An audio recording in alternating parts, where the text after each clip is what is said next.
These cars are definitely the future.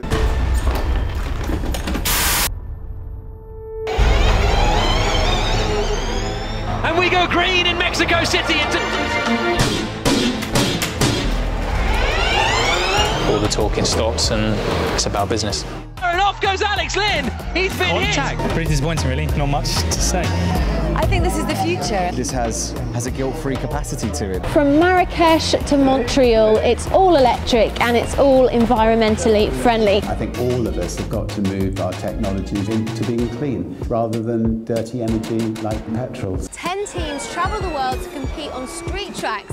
Now in its 4th season, it's not just changing the face of motorsport, it's changing the way that we drive too.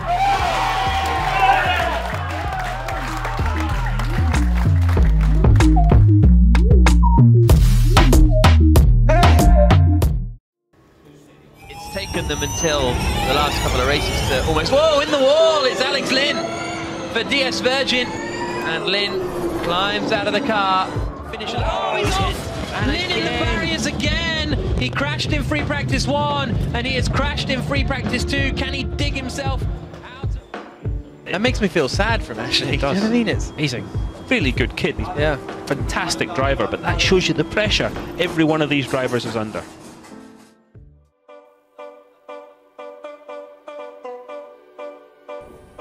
I'm Newsbeat's Ellie Roper, and I've come to Oxford to meet with 24-year-old Alex Lynn as he embarks on his first season as a driver in Formula E.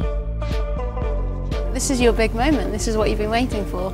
How does it feel now looking ahead to your first season? I suppose, to be honest, it's everything you work for over the years and years of practice, you know, as you come through the ranks in different categories. And, you know, ever since I started racing when I was in karting, you build up to the moment where you're prepared and you're ready to take your opportunity when it comes. And that's the benefit of being a reserve driver. You learn everything in the background and, you know, at a slightly slower pace, and then when the time comes, you're completely ready to do the job. And are you living your dream now? I'd say, yeah, I'm extremely. When I become champion, then I'll be living the dream. So you're not happy yet? No, never settle.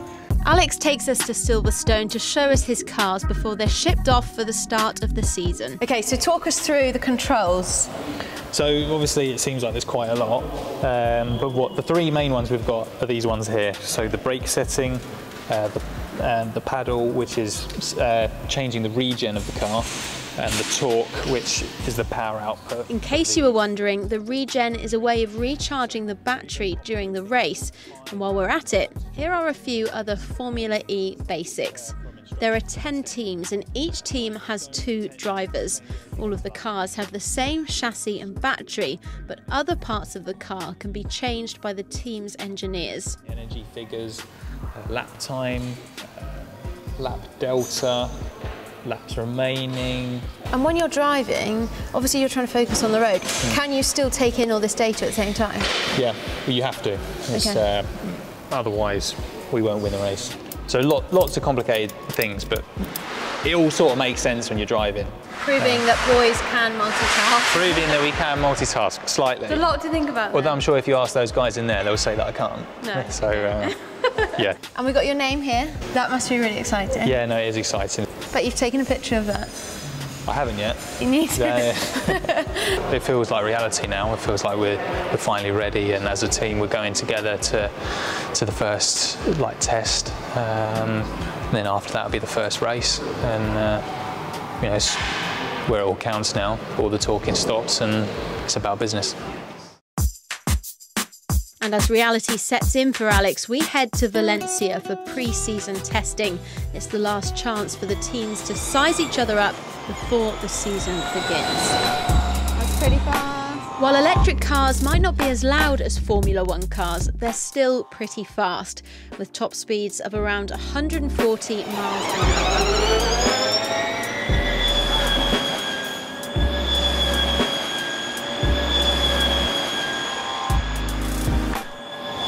The car is pretty traditional in the sense that it's a single-seater race car, so the architecture is pretty standard, but obviously the big difference is that these cars run purely on electricity, so no petrol, no fuel tank, nothing. So in a nutshell, behind the driver, where you would normally have the fuel tank, we have a pretty large battery, and then an electric motor that then drives the wheels. It's the battery which is the main limitation. At At the moment, each driver needs 2 cars to complete a race, with a driver changeover happening at around halfway through. And the car change is one of the many things they're practicing here in Valencia. They're collecting data and fine-tuning the car before the season begins. So how did that go? It was a good, positive day. Lots done, many laps, a few problems with the car, which is actually a good, positive thing at this time of the season. So we rectified those, and yeah. The next morning, I grab Alex for a rare bit of downtime. So, the big question is, did you pass your driving test first time? Yeah, I did, yeah. Okay. Yeah. Any minors? Any problems? I got 8 minors. Okay. Which, you know, fair amount, yeah. But, you know, enough. But I think I took it only 2 weeks after I turned 17. And have you ever been done for speeding? Oh, that's a question. Officially, never, no. So how old were you when you decided you wanted to take up racing for the first time? I actually first started racing motorbikes when I was 5. I've got a little 50cc motorbike, and that's where it all started, really. And then I switched to racing go-karts instead. Did that require your parents to drive you around a lot? Were they sort of ferrying you back and forth from competitions and stuff? No, my mum spent a lot of time in the car with me, driving up and down the country. A lot of early mornings and late nights, so I've got a lot to be thankful for. The first 2 races of the season are both in Hong Kong. It's a great start for DS Virgin. And we go green in Hong Kong! But it's Alex's teammate Sam who wins the race. Sam Bird wins in Hong Kong, the opening race of the season.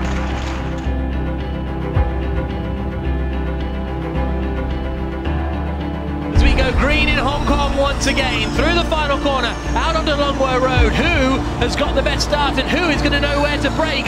Alex Lynn is in 5th place, into his garage, and now he does the driver change. And it's technical problems that hold Alex back. Sam Bird in 6th because Alex Lynn ran into trouble and has ended up finishing in 10th place. Alex Lynn ran out of usable energy, he must have done at the end of the race because he was crawling over the line.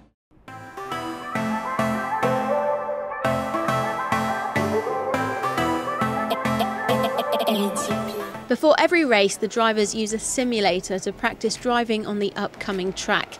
It's a chance to get to grips with the tight twists and turns that come with a street track. We had our first race in Hong Kong. That went well. We got 2-point scoring finishes, so wasn't the dream scenario, but I think it was a solid start for the whole team. So in that sense, it was a good start. Alex's engineer talks us through what went wrong for them in Hong Kong. The issue was we had an energy problem, which meant that Alex ran low of energy on the last lap and unfortunately dropped some positions before he got to the line. Hong Kong was a little bit of a mixed bag. Generally it was quite a positive weekend, but a few little mistakes meant that we didn't quite get the most out of it from what I think the potential was, but overall still quite a strong start.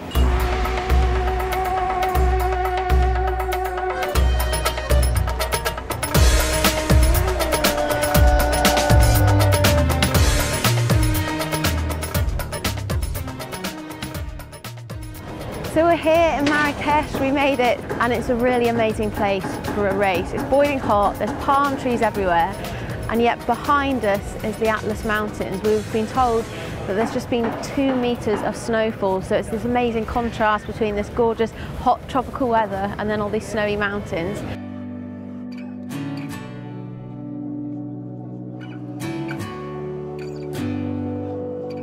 As the final preparations are underway, we catch up with Alex as he looks ahead to the race. It would feel weird if you didn't feel nervous, and also it's what you've only known for me since I've been 10 years old, since I started racing, and for me it almost feels like home to have that feeling. You end up sort of enjoying it. You feel like, yeah, this is me now. This is what I do. This is what I live for, and that's that feeling of pressure and excitement all at the same time. We also meet Alex's teammate, Sam. Alex is a really strong teammate, nice guy, great to work with, but you have to remember that Alex is in his first year and I'm the one with all of the experience, so Alex is catching up in that respect. It's only natural at the moment that experience counts for something, but very soon it's not going to be long until I'm scratching my head wondering where the time is when he's quicker.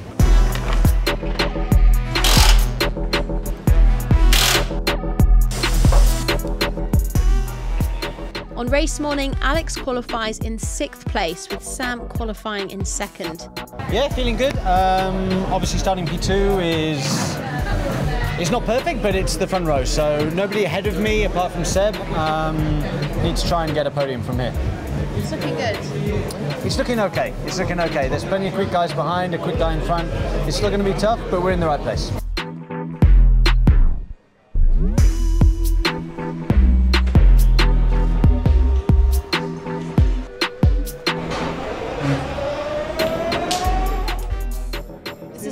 The most rock and roll part of the race day so far. The track's now completely full of VIPs and like Instagram influencers and stuff. You can see all of the teams, all of the cars are in their positions ready for the race. So Alex is here in 6th position. He's got all of his engineers standing by. He's meeting fans and VIPs, and then we've all got to leave before the race starts. This is my first race that I've been to, indeed. What do you make of it so far? Very exciting. I got to drive one of the cars. I think the exciting thing about this is obviously the technology that they're developing for the cars on the track today, which obviously is moving at a very rapid pace, will have an impact on everything that we see at home driving, which is obviously going to have a great effect on the environment. So I've always loved cars, I've always loved fast cars, and now this is kind of like, you know, this has a guilt-free capacity to it, because you can enjoy all of that whilst knowing you're doing something that, you know, is hopefully going to forward, you know, the good work at home and the environment, you know. The batteries are already not even an issue, and now it's just about like the infrastructure, the charging stations and stuff like that. The knock-on effect to cars charging at home, you know, I mean, I think one of it is, that'll be amazing, won't it, when it's not an issue.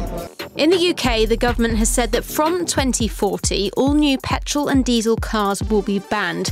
With a date now set, pressure is mounting on car manufacturers to develop electric technology, and all eyes are looking to Formula E as they drive this change. Personally, I think 2040 is too long. I mean, I think there are governments in Europe that have said by 2025, all new cars must be battery driven.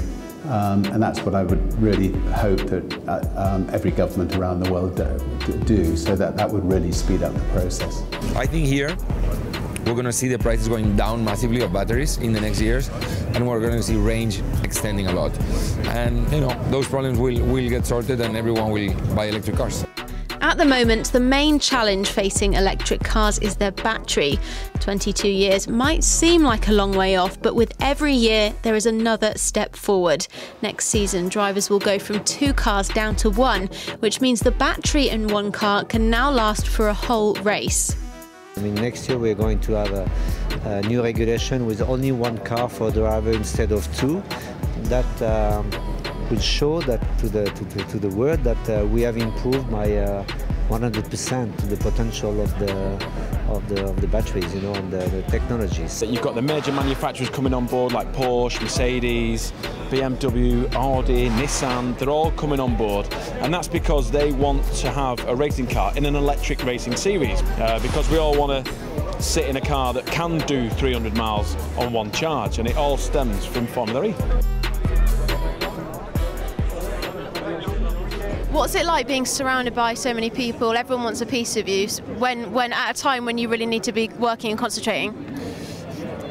You have to just take it in your stride, and to be honest, in 4 hours' time I'll be sitting in my hotel room with no one around me, so you just got to take it in your stride, and you just got to deliver the result, to be honest. And we go green in Marrakesh. It's a good start from Rosenquist. He cuts towards the inside. Good start from De Grassi as well, as he looks to the outside in his Audi. There's a few lockups here and there.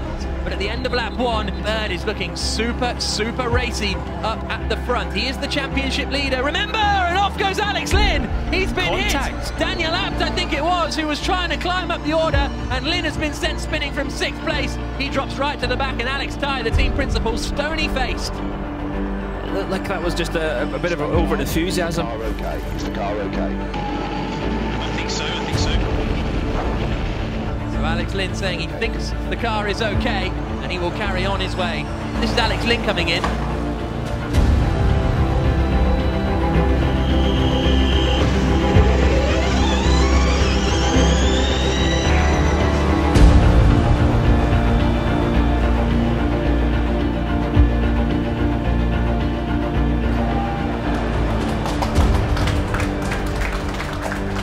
Sam Bird in third, so he should be second in the championship. It's the podium spot that Sam was asking for, and despite being knocked to the back of the race, Alex makes it back up the order, finishing in 10th place.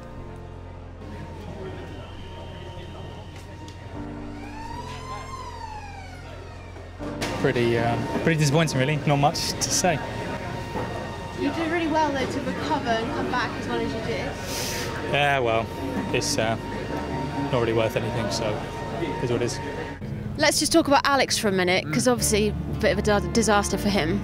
Yeah, it wasn't good at all for Alex. He was battling with Daniel Abt over what was 6th position, I think, at the time, and Abt tried to overtake him. They hit each other. Lynn was sent spinning, and you have to feel for Alex, really. The stewards decided to punish Daniel Abt for it, and that's all well and good, and those are the rules, but it doesn't give Alex his place back. But he still finished in 10th place, so to recover from that, to be in the wall at the back and finish in 10th and score a point, I think he'll be disappointed, but in the grand scheme of things, quite happy with how he performed.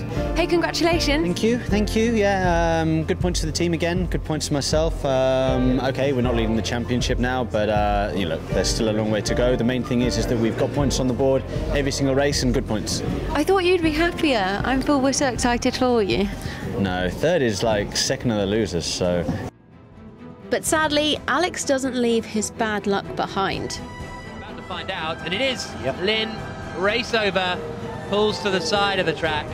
That's a shame for Alex Lynn. Absolutely, he's done a great job this season, and it's just not come together yet as far as issues happening.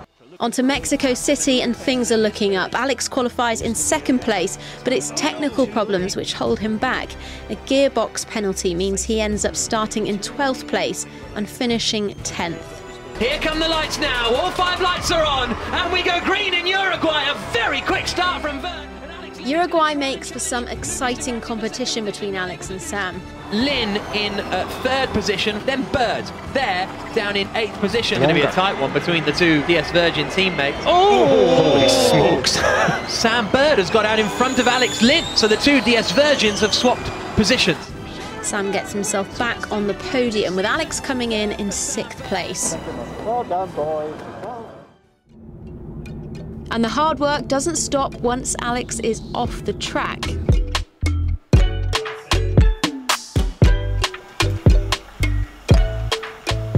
So I suppose my height as a racing driver is quite unusual. I'm quite a tall racing driver. Alex is 6'1". I have to watch my weight, maybe more so than other drivers. I think it's been a long time since I was literally just like, I can eat whatever I want from now on.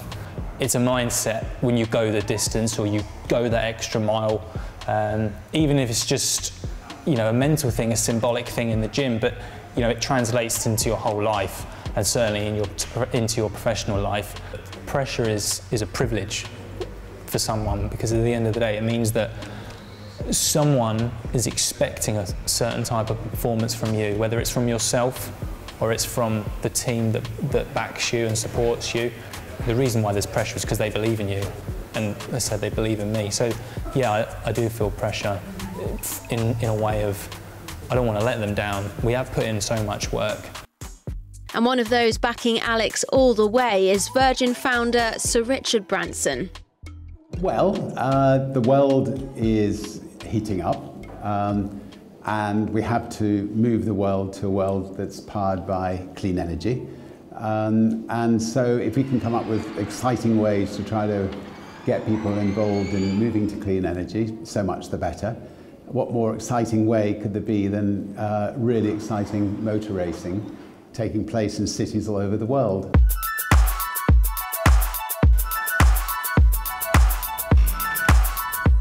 All of the big car manufacturers are getting behind Formula E, and that's because, as well as the race on the track, they're also competing to develop their own electric cars.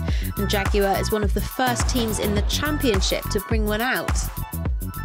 What's really exciting is this year we launched the new Jaguar I-Pace, our first battery electric production car, and that's a car which will have a range of around 400 miles, which is phenomenal in terms of range. It's the technical transfer of the technology we develop in the race car that we apply to our road cars to make them ultimately better cars for our consumers to drive and enjoy. And Formula E is a really aggressive racing environment. We're pushing the boundaries of the technology right to the limit. So what we learn here ultimately will make cars that drive more efficiently and faster, more enjoyably for our consumers, and that's really key. From a consumer point of view, there's a very limited number of electric cars that you can buy in the market. Well, we're about to see a massive step change. We're a generation that will see the change from combustion engines to electrification, much like a generation that saw the move from steam to petrol. We're taking the new I-Pace for a spin around Rome, and it's Jaguar driver Nelson Piquet Jr. behind the wheel. The technology that these cars are coming out with, you just feel so much more, it's a mixture of comfort and the handling of the car, everything just feels great. No noise, no sound. It is very quiet. Yeah, I think Formula E is helping make people more aware of the technology that the electric cars can do. I mean, the power that we have. Electric cars are not only an idea of the future, it's the present. We're launching cars, we're racing them already around the world. I think it's just going to help people be more aware of how evolved this technology of electric car is already. From South America to Rome, where the teams will take to the streets tomorrow to begin the European leg of the championship. It's been a mixed start for Alex. He's qualified well and scored points in almost all of his races, but some technical problems have held him back. He'll be hoping to make up for it in tomorrow's race. Finish. Oh, he's off! And Lynn in the barriers again! He crashed in free practice 1 and he has crashed in free practice 2. Can he dig himself out of those Tech Pro barriers? A grimace again on the face of Alex Dye. Yeah. There, you hear that? Yeah, there he goes.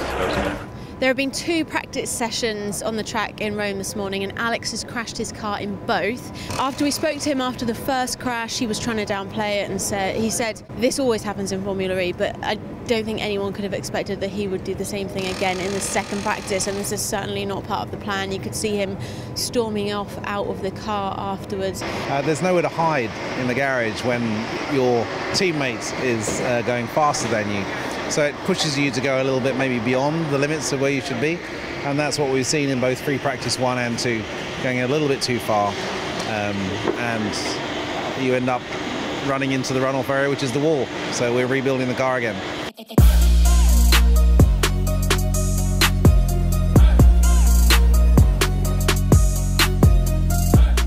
Putting the morning's practice sessions behind him, Alex qualifies in 11th place.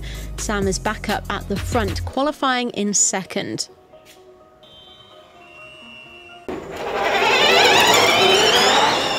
Fans are really important to Formula E because they can directly influence the outcome of the race. It's called Fan Boost.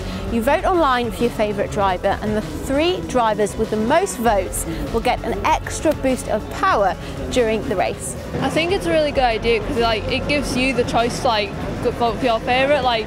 Turby's from Penrith, so we get to vote for him and just give him a little helping hand. I like a lot of Fan Boost because it gives a whole new social dimension to the race, and that's a really good way of interacting with the driver.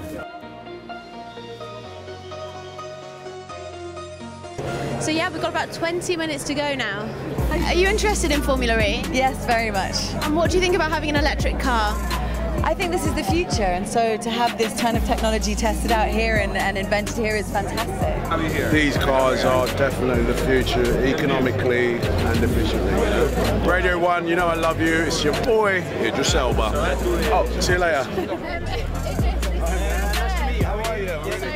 Oh, just trying to stay relaxed. I've got to obviously speak to my engineer about the plan, but we've spoken about it so much that I feel ready, I'm calm, and just looking forward to it. Yeah, obviously, feeling good. We're about to start in a minute, so yeah, just getting focused really and listening to what the team says, and we go from there. And we go green in Rome, and it's a lot of wheel spin for Rosenqvist. Bird fancies a look up the inside on the run down to turn 1, and it's a good start from Lotterer, but it's Rosenqvist who leads. No big position changes apart from Oliver Turvey. Oh, and into the back, Alex Lynn crashes again into the back of Jean-Eric Verne. damage, mate. I've got front wing damage. Okay, box this lap for front wing. Box this lap. Alex Lynn has been shown the black flag with an orange disc, which means you have to come into the pits and repair your damage. It's not safe to stay out there. Oh, Alex Lynn again. No, he's stopped. Yeah, he hasn't hit anything. He's looking for a safe spot. Is that turn 10? Rosenqvist is slowing from the race lead. The left rear is bent. The Swede shakes his head because he's out of the Rome Prix. Sam Bird leading, who is going to launch himself up into second place in the championship, up into championship contention as he takes victory in the first Rome Prix.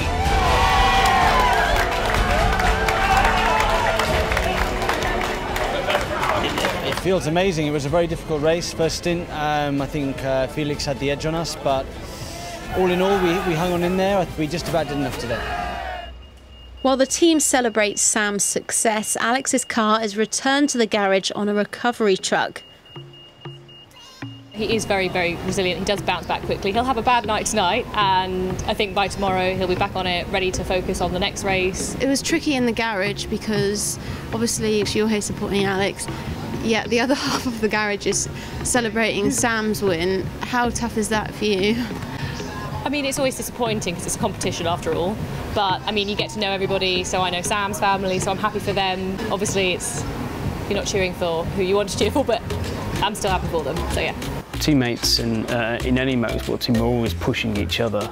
You know, Sam can always learn things from Alex, Alex can always learn things from Sam, and you know, both are competing against each other, so they always want to beat each other. But you know, there's times when Sam will have the upper hand, and there's times when Alex will have the upper hand, and you know, that's motorsport. Bells are too hard, mate. Alex has been so quick all season. Yeah. He had a bad day. Yeah, I know. He will bounce back, and I'm sure that by tomorrow morning he'll be absolutely normal and back to working his hard self. Everyone in Formula E is looking for a better performance, whether it's the engineers trying to get more from the technology or the drivers trying to better their position in the standings. Everyone involved wants the sport to succeed. On his return to the garage, Alex is as professional as ever. Despite a really tough day, he's smiling and manages to see the positives. I think every top athlete or top driver always has self-doubt, but usually, you know, I think for the good guys, it doesn't take long to shut that out, and you're already concentrating on the next event or the next session. And I'm the kind of guy that's going to go away and work even harder than we've done before, because that's what you need to do.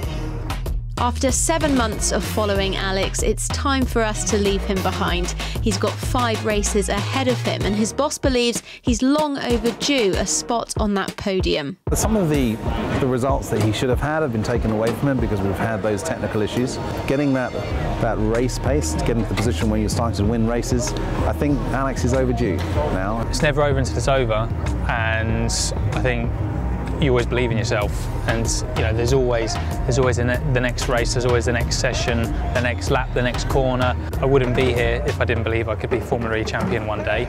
We'll keep watching. I hope so.